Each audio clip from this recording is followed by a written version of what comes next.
Hello. Welcome to Twisted Stories, where intriguing and unexpected stories come to life. Please support the channel by following and sharing. Everyone laughed at the cleaning lady who offered to be a translator. But when she spoke fluent Italian to a Sicilian mafia boss, every armed man in the room fell dead silent. The video call was going to connect in exactly 2 minutes, and the official translator for Ravenna Holdings was lying unconscious in the executive bathroom with blue lips and white eyes. Clara Whitmore knew this because she had just mopped that hallway and heard the screaming. Poison, she muttered to herself, pushing the cleaning cart down the 32nd floor corridor. I would bet my paycheck someone got to him before the meeting. She was right. She always was. But nobody ever asked the mop lady for her opinion. In the steel-reinforced conference room, chaos wore a different face. 12 armed men in black suits were gathered around a bulletproof table, hands twitching near their holsters. Nikolai Ravenna, the 37-year-old mafia boss, who looked like he had been born in shadows and raised by violence, stood motionless by the window. His grey eyes were cold as steel, the kind of eyes that never blinked when ordering a death. A man who clearly had not slept in 48 hours, but no one dared to notice.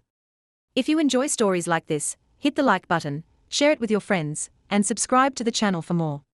Now, let us see what happens when the invisible woman becomes the only one who can save them all. Maxwell Stone stepped into the conference room with a face gone pale, his lips pressed so tightly together they almost disappeared. He had been Nikolai's right hand for 15 years and had witnessed more deaths than he could count. Yet at this moment his hand still trembled slightly as he lifted the phone. 90 seconds, he said, his voice strained. Reed has been poisoned. The doctors say he'll live, but he can't speak for at least 2 weeks. His vocal cords were damaged. The room seemed to have all the air sucked out of it. 12 men, each of whom had killed without hesitation, suddenly looked small and helpless, like lost children. Nikolai still didn't turn around. He stared out the window. Down at the city 32 floors below, where millions of people were living their ordinary lives, unaware that up here, an empire was starting to sway. Who did this? He asked, his voice low and even like a machine.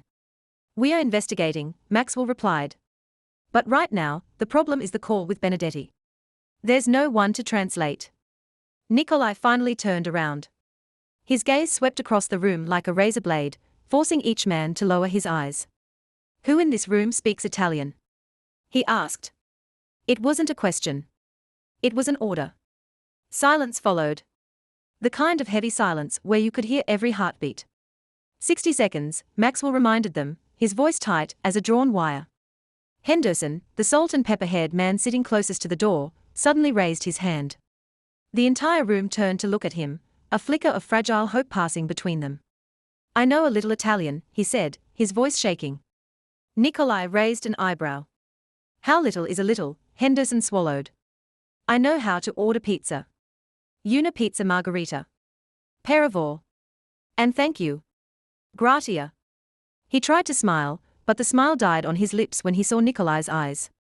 If you say that to Carlo Benedetti, Nikolai said slowly, each word like a nail being driven into a coffin, I'll personally cut out your tongue and send it to your wife as a birthday gift. Henderson went white, dropped his hand, and shrank into his chair as if he wanted to disappear. 45 seconds, Maxwell said. Call a translation company, Nikolai ordered. No one is answering, sir. We've called 7 companies. Nikolai ground his teeth. There are 300 people in this building. Not one of them speaks Italian. We've asked, Maxwell replied, his voice almost desperate. No one does. Nikolai walked toward the conference table, each step like a hammer striking stone. He stared at the sleek black phone resting at the center of the table. The phone that would ring in less than a minute. The phone carrying an $80 million contract in control of the transatlantic shipping route. 30 seconds, Maxwell said, his voice sounding like a death bell. The room sank into silence. No one dared breathe too loudly. No one dared move. 12 of the most powerful men on the east coast of the United States stood there like statues, helpless before a problem so absurdly simple it was humiliating. They could kill. They could wipe out an entire bloodline with a single phone call. But none of them could speak one complete sentence in Italian. And at that exact moment, at the most desperate second of all, the glass door of the conference room suddenly swung open. But in Clear's throat, let us go back a few seconds earlier before the glass door opened when Clara Whitmore was still standing outside in the hallway with her cleaning cart. She stood there right in front of the thick glass door that looked strong enough to stop bullets, staring into the conference room where the 12 most powerful men in the city were panicking. She shouldn't have been there. She knew that the 32nd floor wasn't a place for people like her. People who pushed mop carts. People who cleaned up blood after midnight. People. The bosses looked straight through as if they were air. Clara looked down at her hands. Hands wrapped in yellow rubber gloves, nails cut short, hardened by 4 years of holding brooms and buckets, hands that had once been broken by the man she used to love. Hands that had dug her mother's grave in the cheapest cemetery in the city because she didn't have enough money to buy a more decent place. The hands of a loser, she thought bitterly. The hands of someone invisible, but also the hands that had turned every page of Italian grammar books every night for 3 years. The hands that had written hundreds of essays in Italian that no one had ever read. The hands that had recorded every fragment of dialogue, every coded phrase, every threat she overheard in the room she cleaned. Walk away. The voice of reason echoed in her head. This isn't your business. You're a janitor. You mop floors. That's your job. Push the cart and forget what you saw. Clara tightened her grip on the handle of the cleaning cart. She should listen. She knew she should listen. In this world, people like her weren't supposed to draw attention. Attention meant danger. Attention meant death. Her father had died because he drew attention. Because he got involved with people he never should have been involved with. Her mother had died because there was no money for treatment after her father was gone. And she had almost died at the hands of the man who once promised he'd love her for life. Walk away. The voice of reason repeated more urgently this time. You don't owe them anything. They've never seen you. They'll never see you. You're just a shadow in this building, and a shadow shouldn't try to become a person.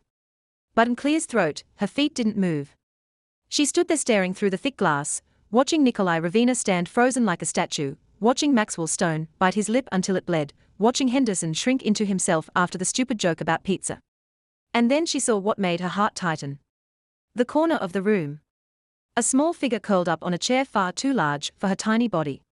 A little girl, maybe around 7 years old, hair black as ink, bent over a sketchbook, scribbling something with colored pencils. No one was looking at her. 12 men were panicking, and not one of them remembered there was a child in the room. Clara knew that girl, Mia Ravina, the boss's niece, the daughter of the younger brother, who had died in a mafia war 3 years earlier. Clara had seen Mia many times while cleaning. Always sitting alone in some corner. Always drawing, always forgotten, as if she were invisible, just like Clara. 20 seconds. She heard Maxwell's voice through the crack in the door. Clara's heart began to race. She looked at Mia, at the child no one saw. And suddenly she saw herself at 7 years old. Alone, afraid, invisible. 15 seconds. You'll die if you step in there. The voice of reason screamed. They are mafia. They kill without hesitation. You're just a janitor. If you fail, they won't fire you. They'll kill you. 10 seconds. Clara looked at her hands one last time. Janitor's hands. Calloused hands. Hands that had lost everything and had nothing left to lose. Then she looked up straight into the room full of monsters, and did the most reckless thing she had ever done in her 27 years of life. She pushed the door and stepped inside. The glass door clicked shut behind Clara, a soft sound. But in the silence of that room, it rang out like a gunshot. 12 heads turned at once. 12 pairs of eyes fixed on her. 12 faces shifted from panic to surprise. Then from surprise to something Clara had known all too well for 27 years of her life. Contempt. Clara stood there in her faded silver-grey janitor's uniform. Yellow rubber gloves still on her hands. Her hair pulled up high with loose strands falling free after a full day of work.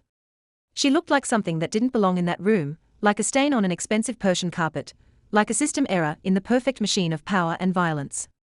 Henderson was the first to break the silence. He let out a snort, the kind people make when they see something both ridiculous and pitiful. Then his laughter burst out, shrill and cruel. Well, look who it is, he said, leaning back as if watching a comedy show. The janitor. What does she want to clean the conference room right now? The laughter spread like an infection. A gaunt-faced man sitting beside Henderson chuckled. Maybe she thinks we need someone to mop the floor before Benedetti calls.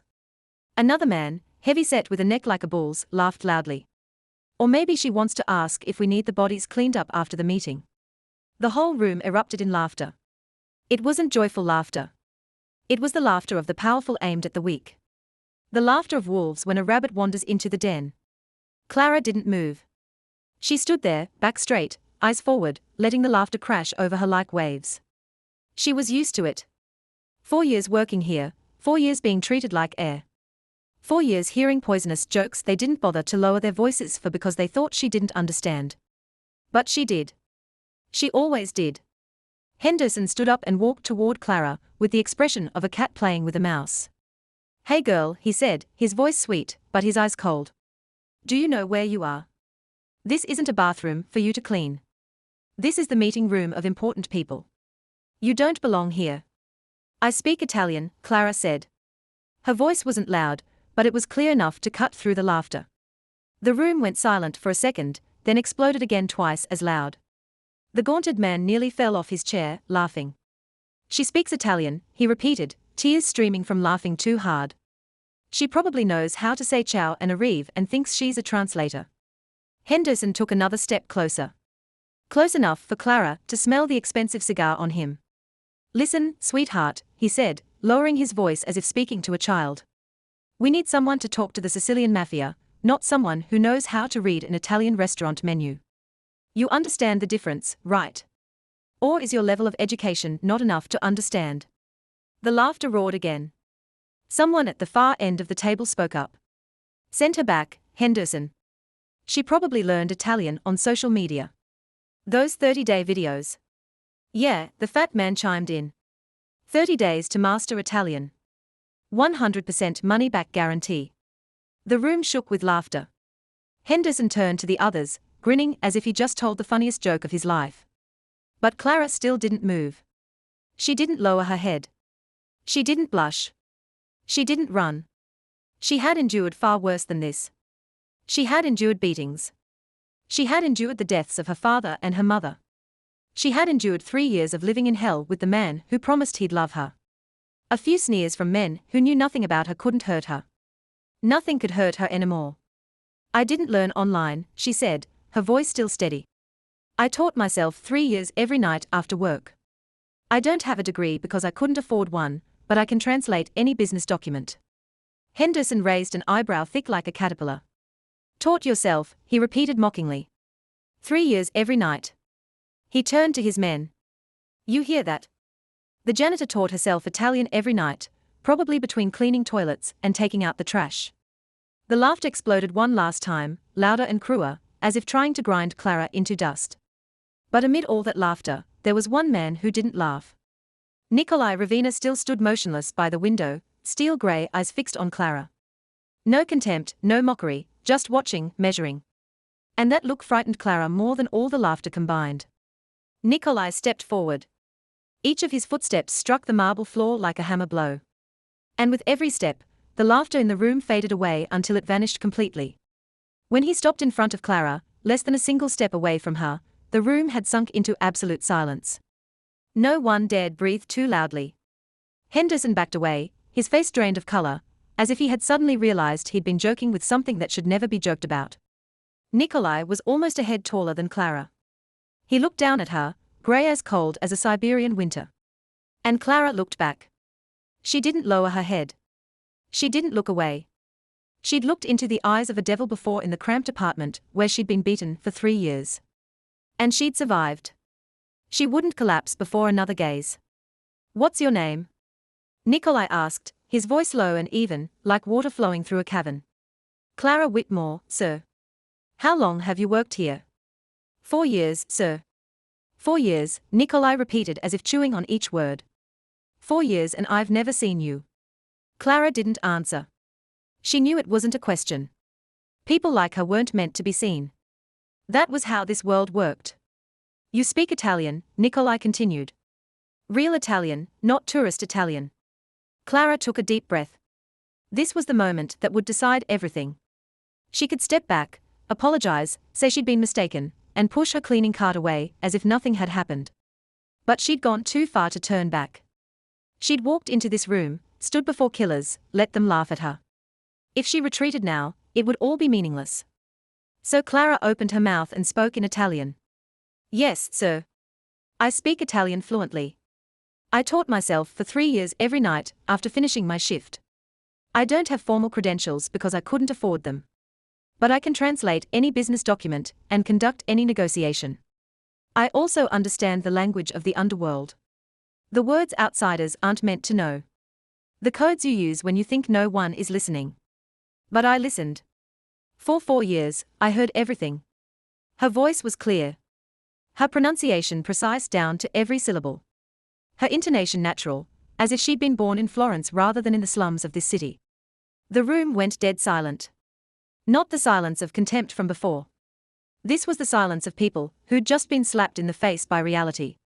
Henderson's mouth fell open, his eyes bulging as if they might pop from their sockets. The gaunt-faced man sat frozen like a statue, his hand still half raised as if he'd meant to speak, but couldn't find a single word.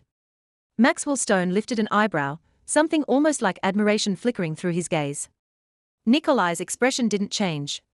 He studied Clara for several long seconds that felt like centuries, then spoke slowly. Do you know how important this call is? Clara nodded. $80 million in control of the transatlantic shipping route. Nikolai's eyes narrowed slightly. How do you know that? You talk as if servants don't have ears, Clara replied, still in Italian. But we do, and we hear very clearly. Something passed through Nikolai's eyes. Not anger, not contempt, perhaps curiosity. Or perhaps something far more dangerous. If this fails, he said, switching to English, his voice dropping to almost a whisper. I won't fire you. You understand what I mean. Clara understood. In this world, failure didn't mean losing your job. Failure meant losing your life. She was betting 27 years of her existence on a single phone call. I understand, sir, she replied, her voice steady. Nikolai looked at her for one more second, then turned and pointed to the chair beside the phone.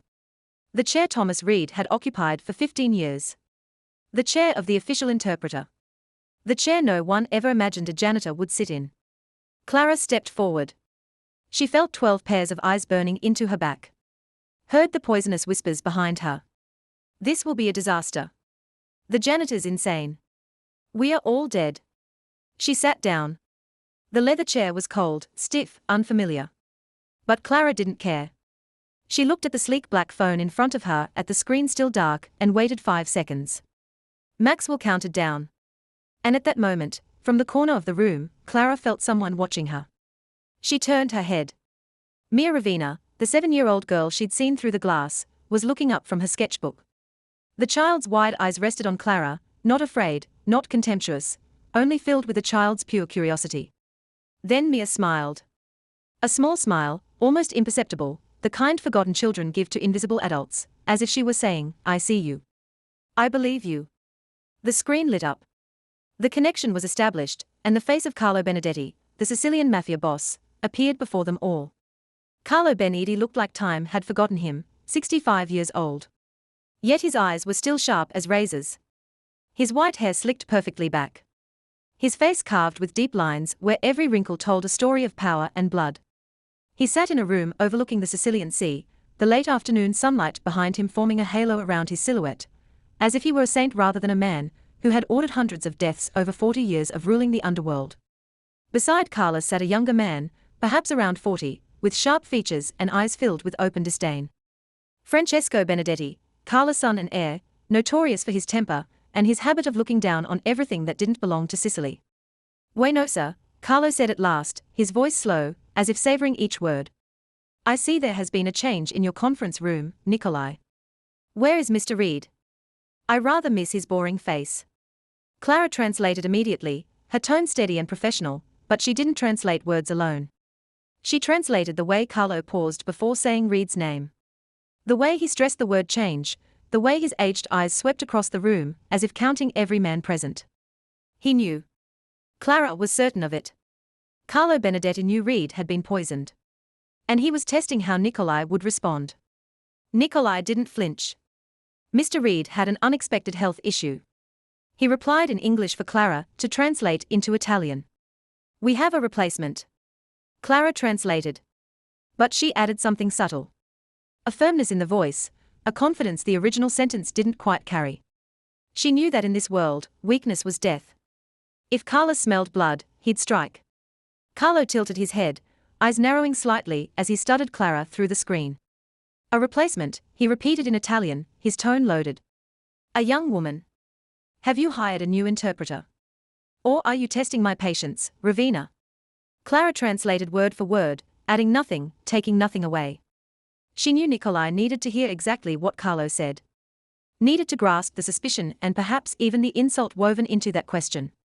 She's competent, Nikolai replied coolly. Clara translated into Italian, and this time she let a faint edge slip into her voice, as if daring Carlo to doubt it further. Francesco laughed, a rough sound full of contempt. He spoke quickly in Italian, deliberately, to see if Clara could keep up. Competent. She looks like she just walked out of a cleaning closet. Is Ravina so poor now that he's using servants as interpreters? Or is your empire collapsing faster than we thought? Clara translated every word, her voice still flat, still controlled. She saw Henderson and the others tense despite not understanding Italian. They recognized the insult from Francesco's tone and laughter. But she also saw something else. She saw the way Carlo shot his son. On a displeased glance, the slight shake of his head, as if warning Francesco not to talk too much. Carlo turned his gaze back to the screen, and this time he spoke more slowly, more carefully, as if placing stones one by one in a chess match. I hear there's trouble inside your organization, Nikolai. People are saying there's a traitor. People are saying someone is selling information to your enemies. People are saying you no longer have control over your own men. Clara translated. But she did more than that. She translated what Carlo didn't say. She translated the way he emphasized people are saying, as if he knew for certain rather than merely hearing rumors. She translated the pauses after each sentence, letting the words sink in like poison. She translated his gaze, the way he looked at Nikolai as if saying, I know you're weak, and I'm deciding whether to strike. When Clara finished translating, she added quietly in English, her voice low enough that only Nikolai could hear. He's testing you. He knows about Reed. He might know more than that. Nikolai didn't look at her, but she saw his jaw tighten slightly. He understood. Rumors are for the weak-minded, Nikolai replied, his voice cold as ice. I don't care about rumors. I care about the $80 million contract in front of us. Does Mr. Benedetti want to discuss gossip? Or does he want to do business? Clara translated into Italian, letting her voice carry the weight of authority. Not her authority, but Nikolai's. She was his voice now, and she wouldn't let that voice tremble. Carlo stared at Clara through the screen, and for the first time, a small smile appeared on his lips. This girl is interesting, he said in Italian, as if speaking to himself. Very interesting. Francesco didn't like being ignored.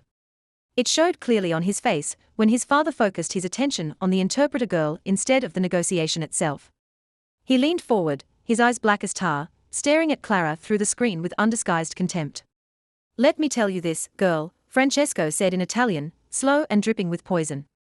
You may fool my father with a few memorized Italian phrases. But you won't fool me. I see exactly who you are. A servant trying to play the game of powerful men. Do you know what happens to servants who try to climb onto their master's table? They get kicked back to the ground and crushed. Clara translated every word, her voice still completely devoid of emotion. She had heard worse than this. She had been called names far uglier than these. Her former man had called her useless, trash, something not worth living before beating her black and blue. Compared to those words, Francesco's insults were nothing more than wind brushing past her ears. But then Francesco added more, and this time he smiled, the smile of someone who believed he held the knife while the other stood empty-handed. I wonder what you did to earn that seat. A new interpreter or something else. Maybe Ravina needed someone to warm his bed at night, and you were the cheapest option available. The room froze. Henderson and the others didn't understand Italian, but they understood Francesco's tone. The malicious laughter behind his words. Maxwell's hand tightened on the back of his chair. Nikolai stood motionless, yet the air around him seemed to thicken as if anger were boiling beneath ice.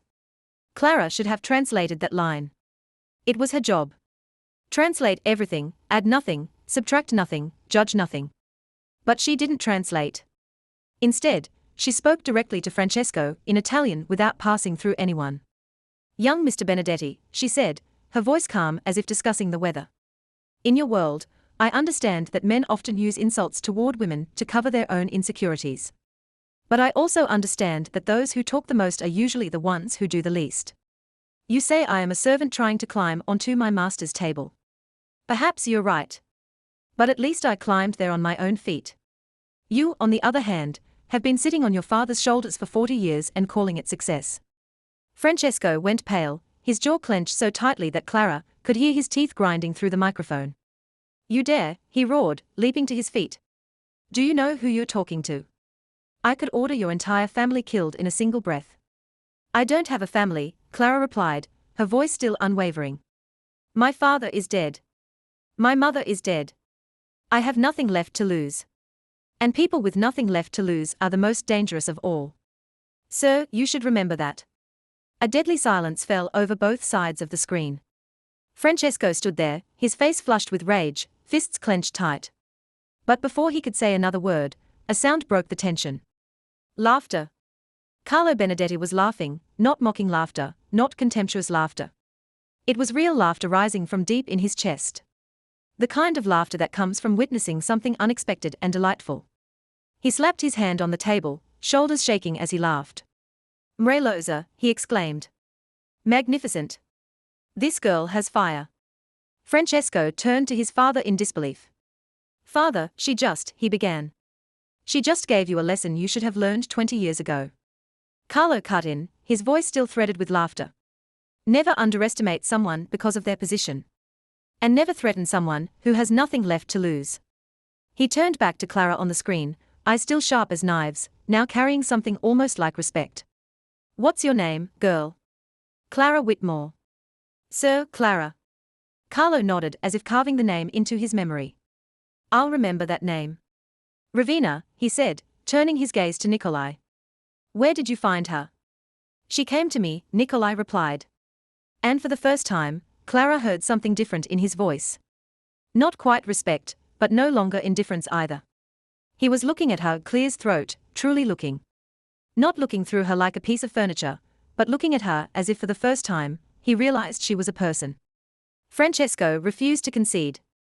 The humiliation he had just suffered poured fuel onto the fire of his pride, and he decided he had to prove that this girl was nothing more than a parrot. Nothing more. He sat back down, eyes narrowing like a snake about to strike, and spoke a sentence in a language Clara had never heard in any film or course. Ancient Sicilian dialect, a tongue used only by the oldest mafia families, passed down from generation to generation like a family secret. A language outsiders were never meant to learn. "Keshori," Francesco said slowly, placing each word as if setting a trap, his eyes locked onto Clara with triumph, certain that this time she would have no answer. The room waited in silence. 12 men held their breath, even though they didn't understand what Francesco had just said. Maxwell glanced at Nikolai with concern. Nikolai remained motionless, but Clara noticed his body lean slightly forward, as if anticipating something. Clara felt her heart beat faster. She knew the sentence. She knew it because she had heard it not in books, but in a dark room on the 32nd floor 3 years earlier, when she had been mopping the floor, and 2 men in the adjacent room didn't know she could hear everything. They had been talking about loyalty and betrayal, about those who leave their homeland and lose their true nature. She had written the sentence down, looked up every word, traced its origins during countless sleepless nights. Whoever leaves his homeland leaves his own nature. Clara translated the proverb into English for Nikolai, her voice still calm. "Young Mr. Benedetti is testing whether I understand Sicilian dialect." Then she turned back to Francesco on the screen, and this time she didn't translate. She answered in Sicilian dialect with a proverb older than Francesco's, one she had found in a worn old book at the public library, a book no one had probably opened in 50 years. "Chikamata fermu," she said, pronouncing every syllable with the precision she had practiced hundreds of times alone in her cramped apartment. "A donkey that walks is worth more than a horse that stands still." Francesco's face contorted, his eyes widened, his jaw dropped, and for a moment the heir to the Sicilian mafia empire looked no different from a child who had just had his toy stolen. He turned to his father as if searching for an explanation for the inexplicable. Carlo Benedetti said nothing. He simply looked at Clara, and this time the smile on his lips had changed into something else. Amusement gave way to genuine respect. Where did you learn this? He asked in standard Italian, his voice carrying real curiosity. In places where people often forget that servants have ears, sir, Clara replied. And during long nights, when there was nothing else to do but study, Carlo nodded slowly, as if her answer confirmed something he had long suspected. Then he turned to Nikolai, and when he spoke, his tone had completely changed. Gone were the hints, the tests, the veiled threats. What remained was the voice of a man ready to do business. Very well, Ravina, he said in Italian for Clara to translate. I was planning to demand an additional 30% and control of the southern route, but this girl has given me the most interesting afternoon I've had in many years. So we will keep the original terms, $80 million. Profits split evenly and the shipping route remains under joint control. Clara translated, fighting to keep her voice from trembling with relief. She had just saved a contract worth tens of millions of dollars that she would never see a single dollar of. But she had also saved her own life. Nikolai nodded, his face still unreadable. Agreed. Take good care of that girl, Ravina, Carlo added before ending the connection. Someone like her is rare. Don't lose her. The screen went dark. The room fell silent for 1 second, 2 seconds. Then Henderson let out a breath, as if he'd been spared execution. Maxwell loosened his grip on the chair back. 12 men looked at one another, none of them speaking, but all of them understanding. They had just escaped death, and they had escaped it thanks to a janitor they had mocked 5 minutes earlier. Clara rose from the chair, her legs slightly unsteady from the tension that had stretched on too long. She was about to leave the room, return to her cleaning cart, return to the invisible life she knew so well. Then Nikolai's voice cut through the air, cold and final like a military command. You stay. Clara stopped, turned to look at him. And for the first time, she felt afraid. Everyone out. Nikolai's voice wasn't loud, but it carried the weight of a death sentence. The 12 men stood up instantly. No one dared ask why. No one dared look back. Henderson was the first to rush for the door, followed by the gaunt-faced man and the fat one. Then the rest. They left as if fleeing, as if the room had just turned into a furnace, and they were the lucky ones spared. Maxwell Stone was the last to go. He paused at the doorway, glanced at Clara with an unreadable look, then closed the glass door behind him. The click sounded like a prison lock snapping shut. Clara stood there alone with Nikolai Ravina, inside the armored room on the 32nd floor. No, not alone. She remembered Mia, still sitting in the corner with her sketchbook, silent as a shadow. Nikolai walked toward the window, his back to Clara. He looked down at the city below, millions of points of light beginning to shimmer as dusk settled in. The silence stretched on. Clara felt each second fall like a drop of water into an already overflowing basin. I'm finished interpreting, Clara said at last, forcing her voice to remain calm. May I leave now, sir? No. One word, cold as ice. How long have you worked here? Nikolai asked, still without turning around. 4 years, sir. 4 years, he repeated it. His voice carrying something Clara couldn't read. 4 years you've walked my corridors, cleaned my conference rooms, listened to my conversations. And I didn't know you existed. Clara didn't answer. She knew it wasn't a question. You speak Italian better than read. Nikolai continued. You understand Sicilian dialect. You know how to negotiate with men like Benedetti. You know things you shouldn't know. Clara's heart beat faster. She didn't know where this conversation was going. But she knew it wasn't simple. I only listened, sir, she said. That's all. That's not all. Nikolai turned around, and this time he looked straight into Clara's eyes. The grey eyes were cold as winter, but deep within them was something else. Curiosity or perhaps calculation. From now on, you don't clean anymore. Clara blinked. Sir, you're my interpreter now. The words struck Clara like a slap. Not because they insulted her, but because she understood what they truly meant. She wasn't being promoted. She was being kept. In Nikolai Ravina's world, people with value weren't allowed to leave. They became assets. And assets belonged to their owner. I don't think, Clara began. I didn't ask what you think. Nikolai cut in. His tone is calm as if discussing the weather. This is an order. You'll have a new office tomorrow, a new salary, a new life. You're no longer a cleaner.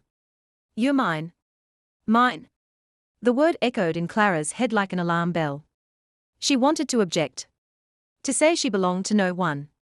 That she'd escaped a man who once treated her like property, and she wouldn't let it happen again.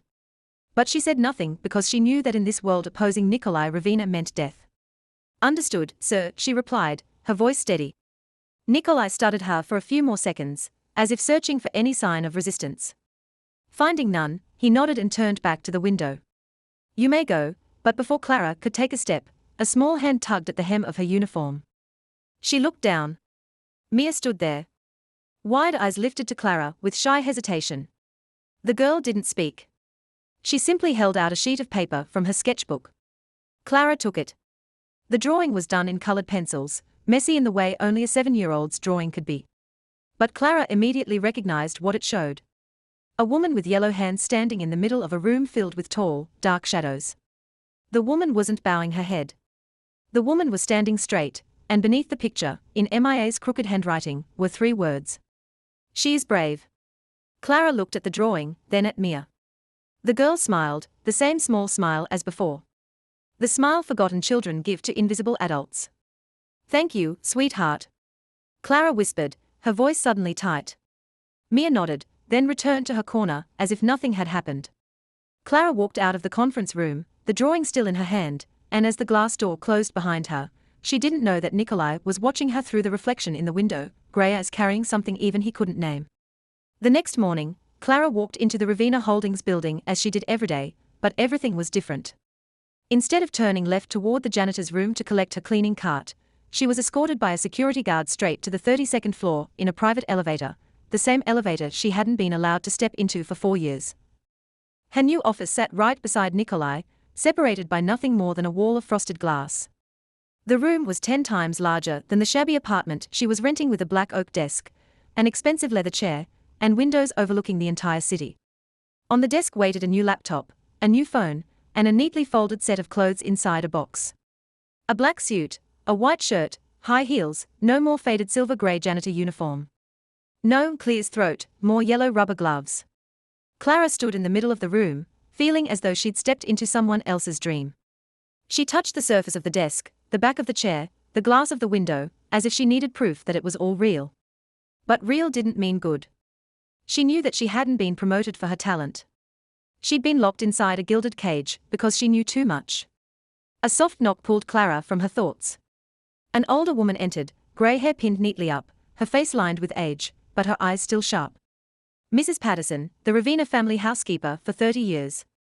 Clara knew her, had seen her a few times while cleaning the upper floors, and she was one of the few who had ever nodded at Clara instead of looking through her, as if she didn't exist.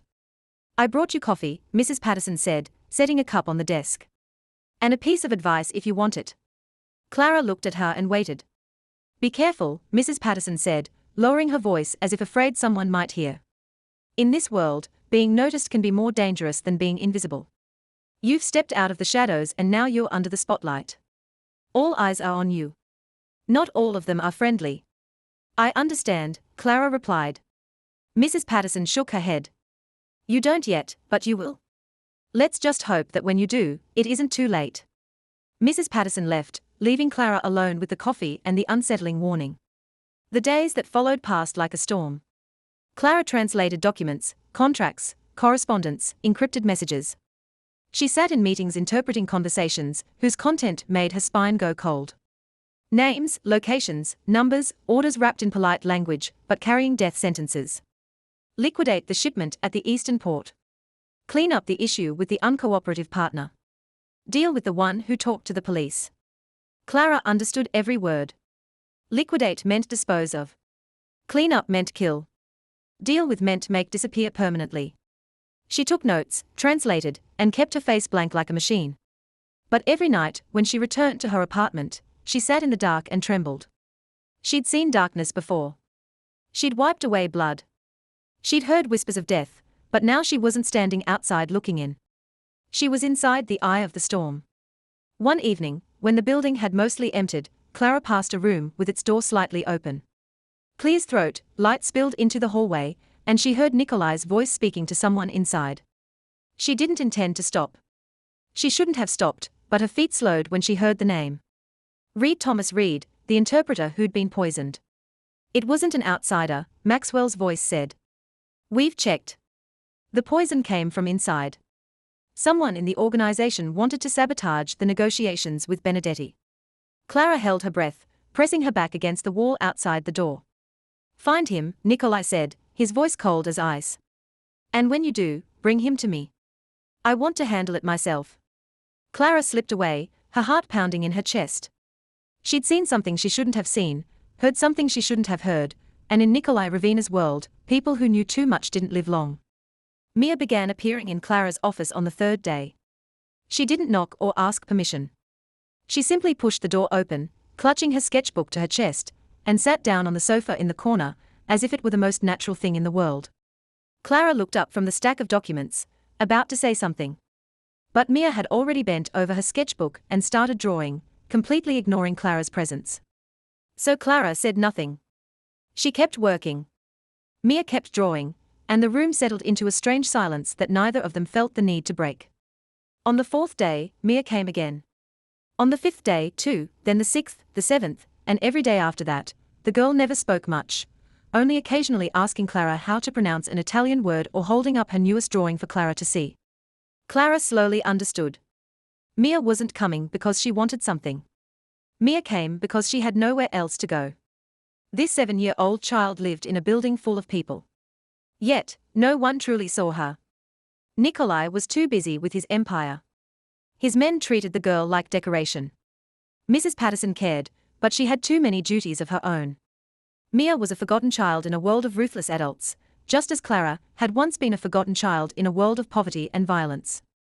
1 week passed, then 2, Clara grew used to MIA's presence, used to the sound of colored pencils scratching against paper, used to the sudden innocent questions that cut through her concentration while she was translating complex contracts. She also began to notice small things. Mia liked purple more than pink.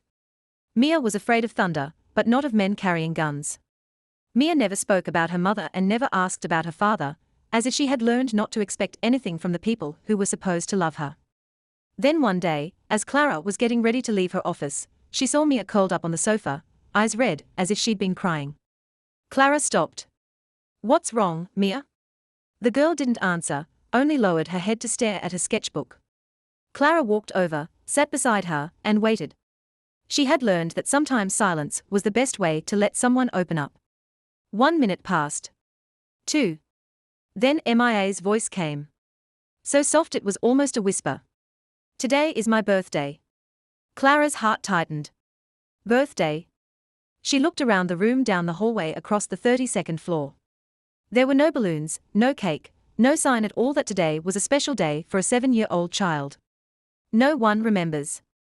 Mia went on, her voice trembling.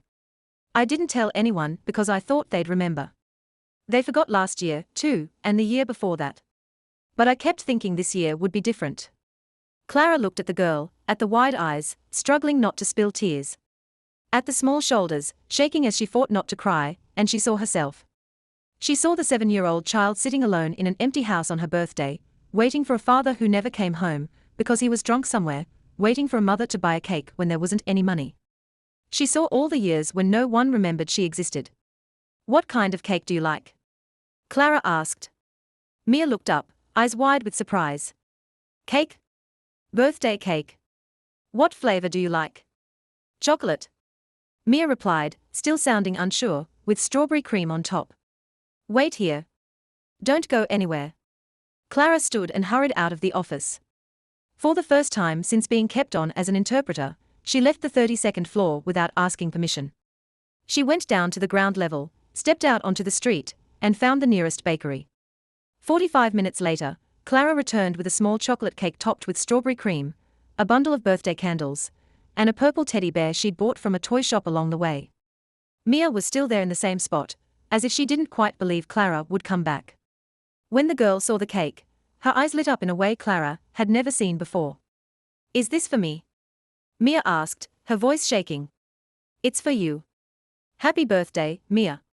The girl didn't say anything. She simply stood up, ran into Clara's arms, and cried.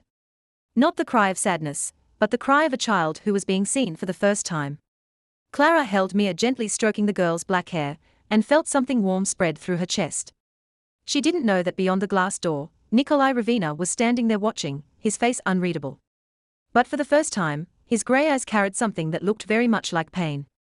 How long Nikolai stood there, he didn't know. Maybe a minute, maybe 10 minutes, maybe an entire lifetime. He watched through the glass as Clara placed candles on the small cake. Watched Mia blow them out with eyes bright as stars. And then he heard a sound he had forgotten long ago. Mia's laughter. Not the polite laughter children give when adults ask them to laugh. Not the forced laughter when someone tries too hard to be funny, but real laughter, clear and ringing. The kind of laughter children are meant to have, but that Mia hadn't had for 3 years since her father died. Nikolai felt something stab sharply in his chest in the place where his heart should have been if he still had one. He had forgotten his niece's birthday, not once, not twice, but 3 years in a row. 3 years he had allowed Mia to live like a shadow in his own building, giving her everything material, but denying her the one thing she needed most, attention, care. An adult who saw her as a child rather than decoration. And now, a janitor he hadn't even known existed 2 weeks ago, had done what he hadn't managed to do in 3 years. She had made Mia laugh. Nikolai retreated into the shadows, letting no one see him, and walked away. But the image stayed with him all day like a ghost that refused to leave. That night, when the entire building had fallen silent, Nikolai noticed that the light was still on in Clara's office. He didn't know why his feet carried him there. He didn't know why he pushed the door open without knocking. He only knew that he needed to see her, needed to speak to her, needed to understand how a woman with nothing could do what he, with all his power and money, could not. Clara looked up from her stack of documents, not appearing surprised to see him. She simply looked and waited as if she were used to Nikolai appearing without warning.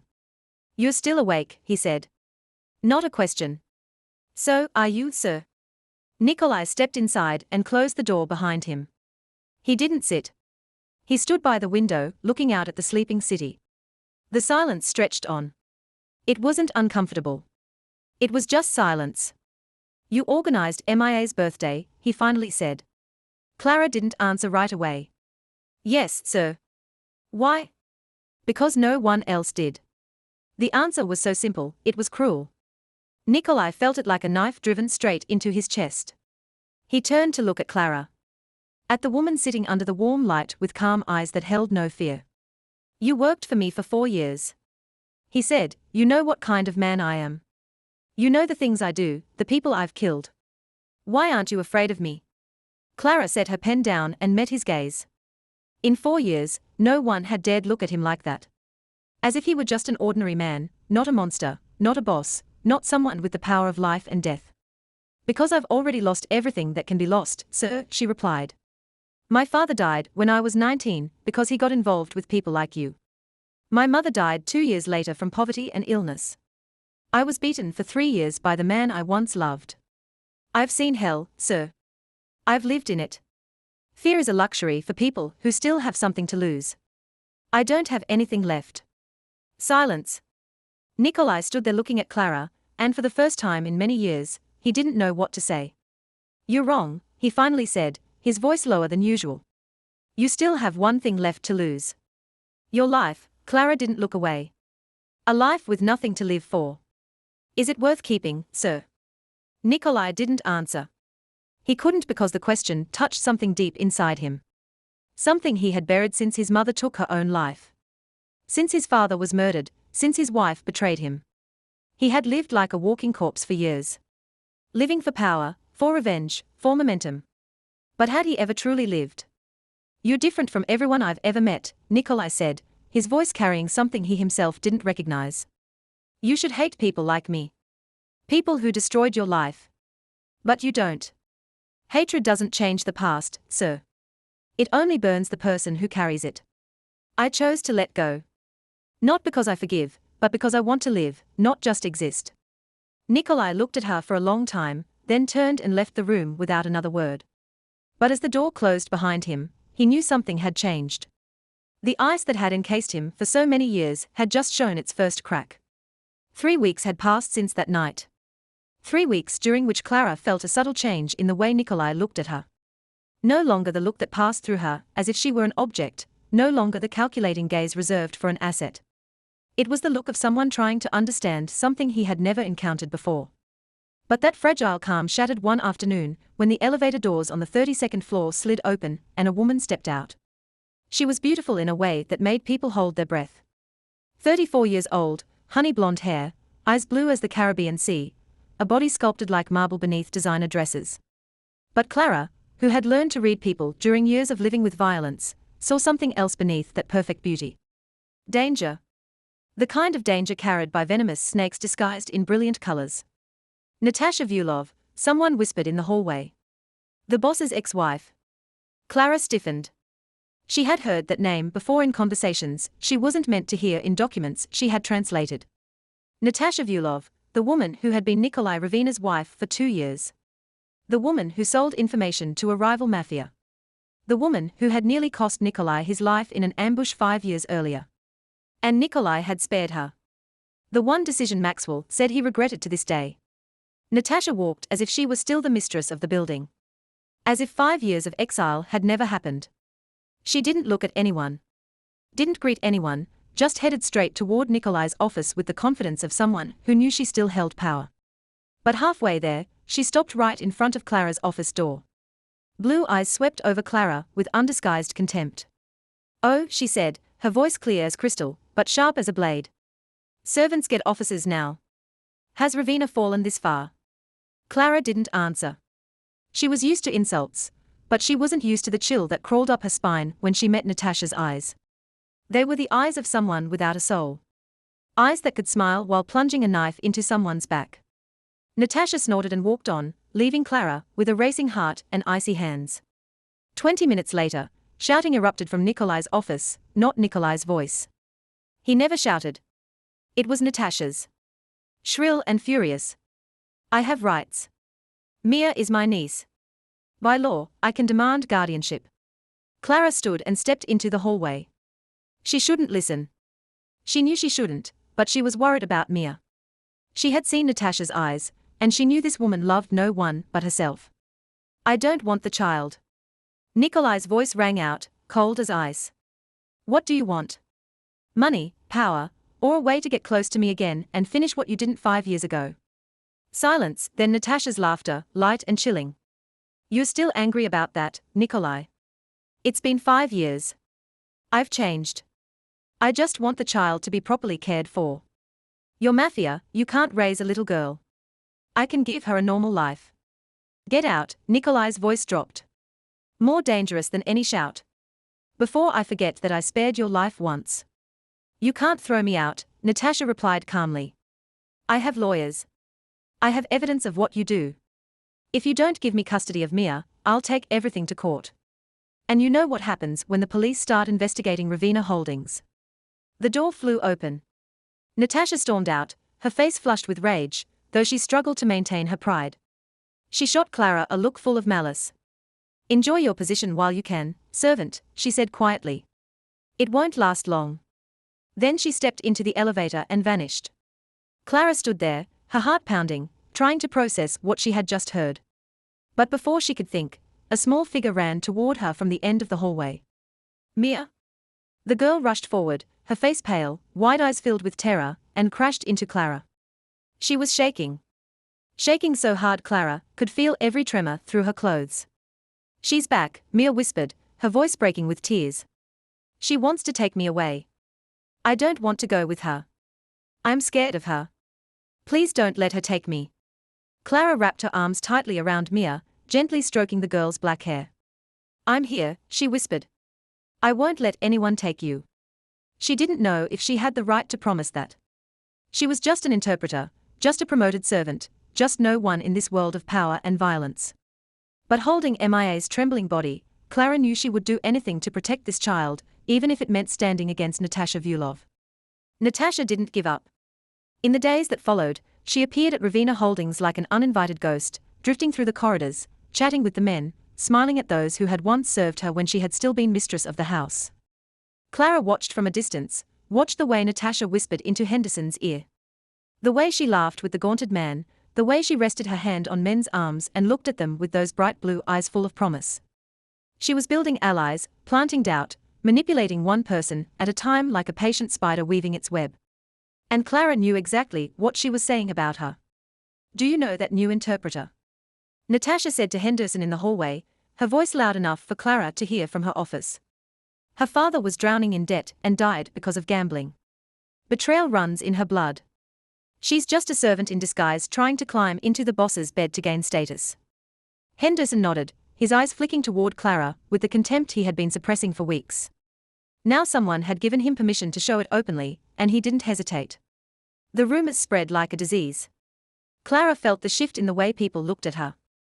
In the whispers behind her back, in the hostile glances when she walked down the hall, but she didn't care. She was used to being hated.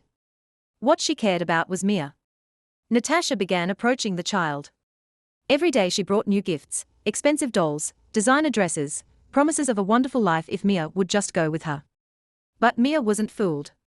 A 7-year-old with the instincts of someone who had been abandoned too many times could see the falseness behind Natasha's sweet smile. Whenever Natasha appeared, Mia ran to hide behind Clara, clinging to her skirt like a lifeline. Until one day, Natasha lost her patience. Clara was working in her office when she heard Mia crying in the hallway. She rushed out and saw Natasha gripping Mia's wrist, pulling the girl toward the elevator. "Come with Auntie," Natasha said, her voice still sweet, but her hand squeezing so tightly Mia winced in pain. "Auntie will buy you ice cream." "Well, go for a walk. You don't need to stay in this dark place." "I don't want to," Mia cried, struggling. "I want to stay. I want Clara." "Clara?" Natasha sneered. "That servant is nobody. She's just let her go." Clara's voice cut through the hallway, cold and decisive. She stood there, blocking Natasha's path to the elevator, back straight, eyes locked onto the venomous blue gaze in front of her. Natasha stopped, but she didn't release Mia. "What did you just say to me?" she asked, her voice dropping into something dangerous. "I told you to let her go," Clara repeated. "You're hurting her." Natasha looked at Clara, as if she were an insect, daring to crawl onto her shoe. "Do you know who you're talking to?" "I'm Natasha Volkov. I used to own this place." "And what are you?" "A servant who happens to speak Italian. Don't think that just because Nikolai lets you sit in a nice office, you have the right to interfere in my affairs." "You can be anyone you want," Clara replied, her voice steady. "But you don't get to hurt this child. Not while I'm standing here." Natasha released Mia. The girl immediately ran to Clara and hid behind her, sobbing. But Natasha didn't retreat. She stepped closer. So close Clara could smell her expensive perfume, and smiled cold as ice. "You dare challenge me," she whispered. "A servant dares challenge me. Don't you know what I can do to you?" And without waiting for an answer, Natasha raised her hand and struck. The slap was so hard Clara staggered, her cheek burning, the metallic taste of blood filling her mouth. But she didn't fall. She didn't step back. She just stood there shielding Mia, blood at the corner of her lips, staring straight into the eyes of the woman who had hit her. "You can hit me," Clara said, her voice eerily calm. "But you don't touch this child." Natasha raised her hand again, but it was stopped in midair by another hand, bigger, stronger, and cold as ice. "Natasha," Nikolai said, his voice so low it was almost a whisper. "Get out now." Natasha turned, her face draining of color, when she saw Nikolai standing right behind her. He looked as though he'd been there for some time, grey eyes darkening as they took in the blood on Clara's lip. "Nikolai, I was just," Natasha began. "Get out," Nikolai repeated, each word falling like a hammer. "Before I forget, you were once my wife. Before I do what I should have done 5 years ago." For the first time since she arrived, Natasha looked afraid. She stepped back, looking at Nikolai, then at Clara, then at Mia crying behind her. "This isn't over," she hissed. Then she turned and hurried toward the elevator, the sound of her heels echoing like a racing heartbeat in the deadly silence of the hallway. When the elevator doors closed, Clara finally let out a breath. Her knees suddenly weakened and she almost collapsed, but a hand caught her. Nikolai's hand. "Are you all right?" he asked. And for the first time, his voice carried something that sounded very much like concern. Clara didn't answer right away. She was trying to control her breathing, trying to keep her legs from trembling, trying to appear strong, even as her body betrayed her with every passing second. Mia was still clinging tightly behind her, sobbing. And Clara forced herself to focus on the child instead of the sharp pain pulsing at the corner of her mouth. "It's all right now, Mia," she said gently, turning to stroke the girl's hair. "She's gone. No one's going to hurt you anymore." Nikolai motioned to Mrs. Patterson, who had appeared without Clara even noticing, her aged eyes filled with worry. "Take Mia with you. Give her some hot chocolate and stay with her until she falls asleep. Mrs. Patterson nodded and gently led Mia away. The girl glanced back at Clara one more time, as if needing to be sure she was still there, still safe. Clara smiled reassuringly, even though the movement made the split on her lip ache more. When Mia and Mrs. Patterson disappeared around the corner, Nikolai turned back to Clara. "Come with me," he said, not an invitation, but an order. Clara followed him into his office, a room she had entered many times to translate documents, but had never felt as heavy as it did now. Nikolai closed the door, walked to the liquor cabinet, took out a bottle of whiskey, and poured some onto a white handkerchief. Then he turned back and stood in front of Clara, so close she could smell tobacco and sandalwood on him. He raised his hand. Clara didn't flinch, didn't step back, even though instinct screamed that she should. Nikolai's hand touched her chin, gently lifting her face and pressed the handkerchief to the wound at the corner of her mouth. The alcohol burned against her skin, but Clara didn't grimace. She had endured far worse pain than this. "You protected Mia," Nikolai said, his voice low and even. "You knew Natasha could kill you, and you still protected her." "Why?" "Because Mia is a child," Clara replied, looking straight into his eyes. "And I was once a child no one protected. I know what that feels like. I don't want Mia to know it." Silence fell. Nikolai kept the cloth against her lip, but his grey eyes were fixed on her with something she'd never seen in them before. Not calculation, not coldness, but pain. Pain buried so deep it had almost turned to stone. Yet still there, still smouldering. "Your past," he said, "I've had it investigated. Your father died because of mafia debt. Your mother died from poverty. You were abused for 3 years." Clara wasn't surprised. She'd known Nikolai would investigate her. It was his nature. Knowing everything about everyone around him. "You know everything," she said. "Then you also know why I'm not afraid of death." Nikolai lowered his hand, the handkerchief now stained red with her blood. He looked at it for a moment, then looked up, and for the first time, he spoke about himself. "My snort's mother killed herself when I was 15. Clara stayed silent, waiting. She couldn't bear this life, Nikolai continued, his voice flat, as if telling someone else's story. She couldn't bear the blood, the violence, watching her husband kill people. One night, she went up to the roof and stepped off. I was the one who found her." Clara felt her chest tighten. She wanted to say something, but there were no words that were enough. 2 years later, my father was killed." Nikolai went on by the man closest to him. The one he trusted like a brother. "I had to watch my father die in his own blood and couldn't do anything." He paused, his jaw tightening. "Then I married Natasha. I thought I could have a normal life. I thought someone could love me for who I was, not for power. But she sold me to my enemies. Nearly got me killed in an ambush." He looked at Clara, and in that moment she didn't see a mafia boss. She saw a lonely man crushed by betrayal and loss, driven into darkness by the very people who should have loved him. "I haven't trusted anyone since," he said. "I don't trust kindness. I don't trust love. I treat people like tools because at least tools don't betray you." Until he stopped as if weighing whether to continue. "Until I met you." Clara stopped breathing. She didn't know what she was waiting for. Didn't know what she was hoping for. She only knew that the distance between her and Nikolai had suddenly become very small. So small she could count the silver strands at his temple. "You're not afraid of me," Nikolai said almost in a whisper. "You don't want anything from me. You protected my niece with your own life. You're the first person in many years who's made me."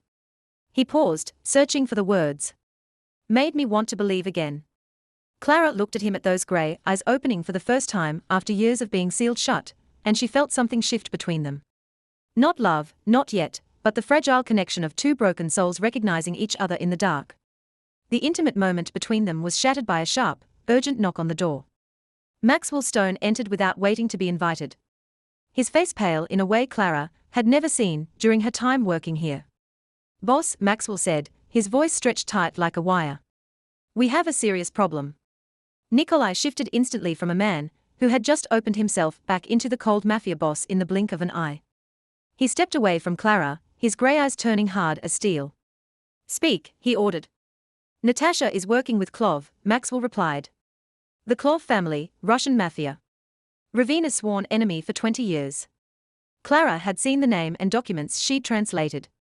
Knew about the shadow war between the two families, understood that Korf would do anything to bring Nikolai down. We intercepted some communications, Maxwell continued.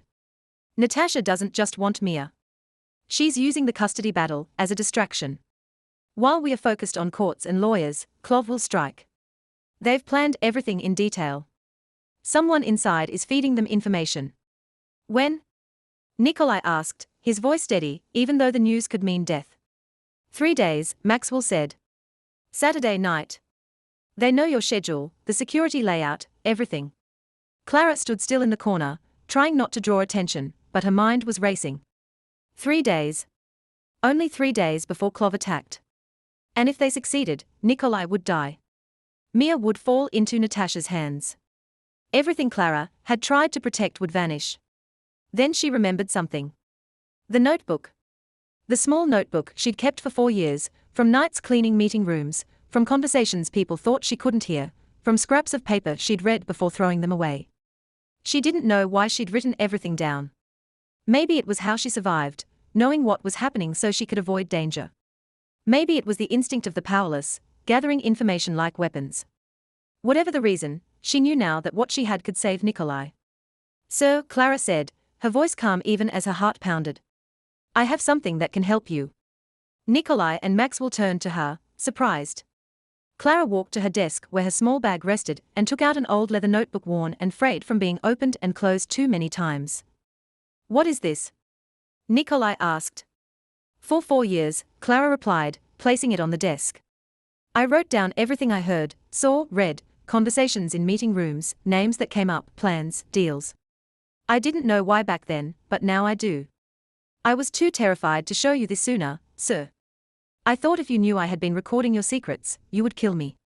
But now, with Mia in danger, I don't care anymore. Nikolai picked up the notebook and flipped through the pages. His face stayed controlled, but Clara saw his eyes widen slightly with each page. Maxwell leaned in, reading over his shoulder, and let out a stunned curse. His finger stopped at a name near the top of the page. Henderson, he muttered, his face darkening with rage. That rat has been feeding them intel for months. Security, take him away. Make sure he never speaks again. 2 guards immediately seized Henderson, dragging the screaming man out of the conference room toward the soundproof exit. His fate was sealed. My God, Maxwell said, turning back to Clara with wide eyes. You know all of this. You have a list of moles, Koslov's timetable, Natasha's weak points. No one pays attention to the help. Clara said, that's the strength and the curse of people like me. Nikolai looked up at her, and in his eyes was something Clara couldn't name. You could sell this information to Koslov, he said slowly. They'd pay you enough to disappear and start a new life. Why didn't you? Because of Mia, Clara answered. If you die, she'll have no one. Silence held for a beat. Only because of Mia, Nikolai asked, his voice carrying something Clara couldn't quite place. Clara looked at him at the man who had opened himself to her moments earlier. The man she was beginning to see beyond the cruelty. And because you're not entirely the monster you think you are, she said softly. Nikolai said nothing, only studied her for a long second, then turned to Maxwell. Call in everyone we trust, he ordered. Purge the moles on this list. Restructure security. We won't wait for Clov to strike. We'll set the trap. Maxwell nodded and hurried out. Nikolai turned back to Clara.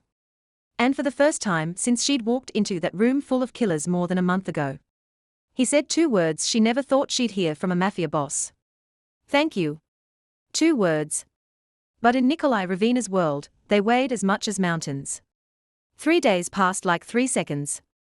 Clara spent most of that time with Mia, trying to keep the little girl calm, while outside the safe room, the entire organization prepared for war.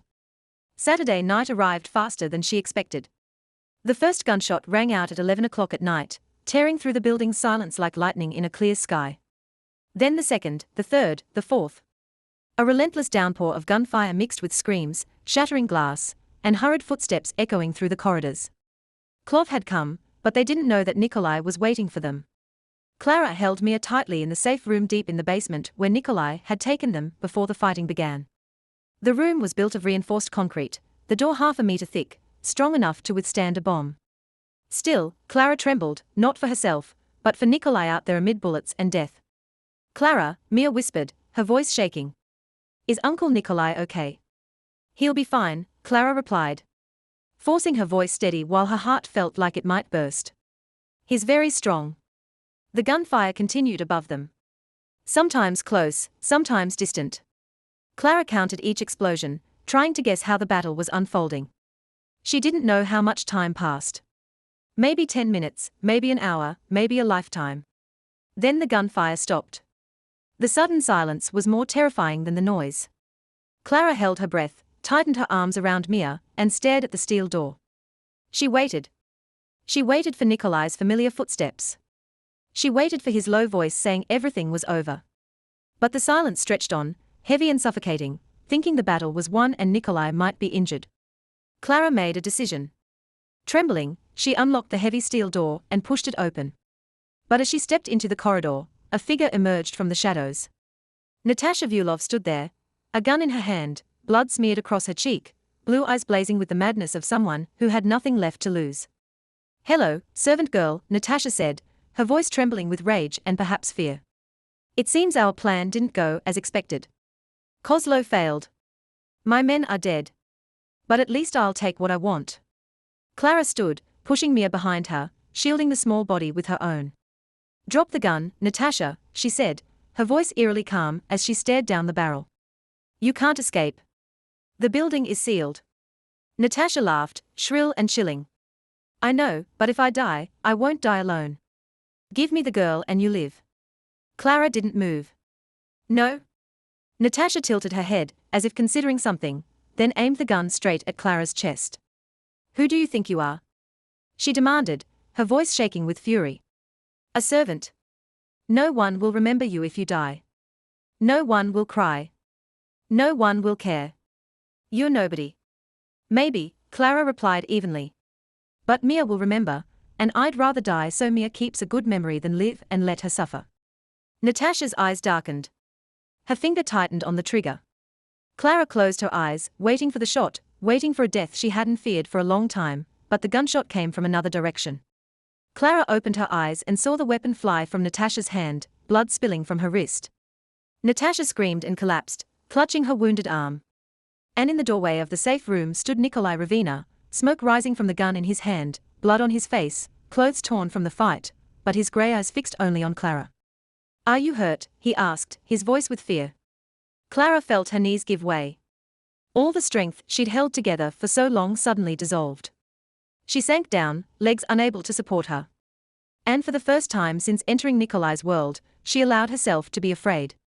"The child," she whispered, her voice trembling. "Mia, she's safe," Nikolai said, moving quickly to her side. "You're safe. It's over." He knelt beside her, one hand supporting her back, the other still holding the gun trained on Natasha, as she groaned on the floor. Maxwell and the men rushed in, bound Natasha, and dragged her away. Mia ran forward, throwing her arms around both Clara and Nikolai, sobbing. Clara held the child with one arm and clutched Nikolai's hand with the other, refusing to let go. And in the safe room beneath the earth, amid the smell of gunpowder and blood, three broken souls found one another, found what they had lost long ago. Family. Clara woke up in a stark white room filled with the familiar scent of hospital disinfectant. She didn't remember when she had passed out. Only the crushing exhaustion, after everything ended. After Natasha was arrested, after Clove was destroyed, after she finally allowed herself to collapse. The first thing she saw when she opened her eyes was Mia curled up beside her on the hospital bed. Arms wrapped tightly around Clara's arm, as if afraid she might disappear. And in the chair in the corner of the room, Nikolai Ravina sat there, dark circles under his eyes from lack of sleep. Yet those grey eyes were fixed on her, only on her. "You scared me," he said hoarsely. "Don't ever do that again." Clara smiled weakly. And that was the beginning of a new chapter. 2 years later, Clara stood on the stage of New York University, holding the interpreter's degree she had dreamed of for so many years. The auditorium was packed, but she saw only two faces in the fifth row. Mia was holding a handmade sign covered in glitter pen. The crooked words reading, "Clara is the best in the world and she is my mom." Beside the little girl, Nikolai was trying and failing miserably to keep her seated. When Clara's name was called, Mia jumped up on her chair and shouted, "That's my mom.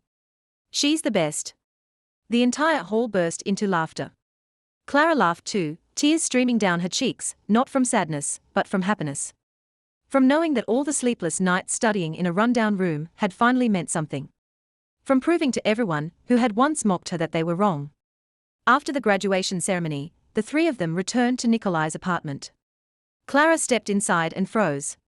Candles everywhere, fresh flowers filling the living room, the dining table set like something from the romantic films she used to secretly watch when she was still a janitor. Mia ran around inspecting everything, grinning from ear to ear. "Do you like it, Mom?" Dad prepared for a whole week. Clara turned to look at Nikolai, the man who had once been cold as ice, now standing there looking tense like a boy on his first date. Throughout dinner, Mia kept asking strange questions. "Do you like rings, Mom? Do you like diamonds or pearls? Do you want to wear a white dress?" Clara grew suspicious, but didn't ask. Only smiled and answered each question. After dinner, when the three of them were sitting in the living room, Mia suddenly shouted, "Now, Dad, go." Nikolai stood up, ran a hand through his hair, walked to the window, and then turned back. "I have a speech prepared," he said, his voice trembling slightly. "It's very good, very romantic. I practiced all week." "Dad cried twice while practicing," Mia added.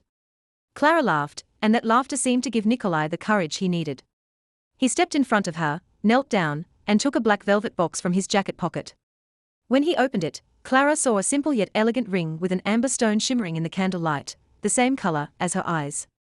"Clara Whitmore," Nikolai said, his voice low and sincere. 2 years ago, you were the help no one saw, the woman pushing a cleaning cart through my corridors. Today, you're the woman who saved my company, saved my niece, saved me from myself. You're the woman I love." Mia bounced on the sofa, trying and completely failing to stay quiet. "Will you marry me?" Nikolai asked, his grey eyes holding all the honesty he possessed. Clara looked at him, looked at Mia, looked at the ring, looked at a life that had transformed from an invisible janitor into a woman who was loved. "Yes," she whispered, tears falling freely. "Yes, 1,000,000 times, yes." Mia screamed with joy and threw herself around both of them. "I knew it. I planned everything. Can I be the flower girl? I've been practicing throwing petals." Nikolai slid the ring onto Clara's finger, then wrapped his arms around her and Mia. And in that room filled with candles and flowers, three people who had once been broken, found one another, found family, found love. Everyone who had once laughed at that janitor was now stunned. And Clara, the woman who had been invisible for so many years, finally shone. Clara's story reminds us that a person's value doesn't lie in status or degrees, but in the courage to step out of the shadows, to say, "I can do this," when the whole world laughs. Sometimes the most overlooked people are the strongest of all, and true love can bloom in places no one ever expects. How do you feel about this story? Have you ever been looked down on and still stood up to prove your worth? Share your thoughts in the comments below. We'd truly love to hear the stories from deep within your hearts.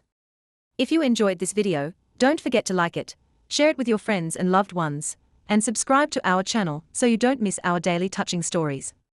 We wish all of you watching good health, a joyful life, and peace every day. Thank you for being with us. Goodbye, and see you in the next video.